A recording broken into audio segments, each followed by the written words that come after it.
Okay चलिए, तो आज का क्वेश्चन हमारे पास है। मीना ने दो पंखों को 1200 रुपये में खरीदा। एक को उसने 5% लॉस पर और दूसरे को 10% प्रॉफिट पर बेचा। तो दोनों ही पंखों का सेलिंग प्राइस निकालना है। इसके बाद पूरे ट्रांजेक्शन में प्रॉफिट हुआ या लॉस हुआ है इसको निकालना है।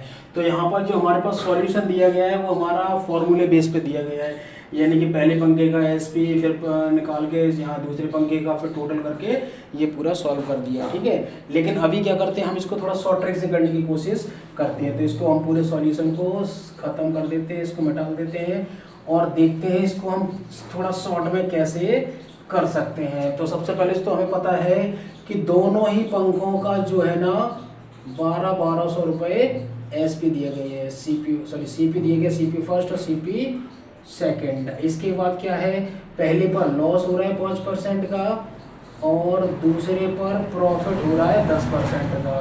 तो यहाँ लॉस कितना हो गया, यहाँ पे लॉस हो गया, यानी कि इसका 5% निकालेंगे 60 रुपये। यहाँ पे 60 रुपये का लॉस हुआ और यहाँ पे प्रॉफिट कितने का हो गया, 120 रुपये का हो गया। यहाँ से डायरेक्ट निकाल सकते हैं। अब देखा जाए तो यहाँ से एसपी हमारा हो गया 1200 में से 60 घटा दिया, 1140 बच गया। और यहाँ पे एसपी हो गया हमारा 1200 में हमने 120 जोड़ दिया तो 1320 हो गया। ये तो सिंपल से निकला है। इसके बाद क्या करना है कि अब देखना है इसमें प्रॉफिट हो रहा है या लॉस हो रहा है। तो यहाँ देखो ये लॉस 60 रुपये का हो रहा है, 120 रुपये का प्रॉफिट हो रहा है। तो ओवरऑल जो है हमारे पास क्या होगा, ओवरऑल प्रॉफिट होगा कितना होगा।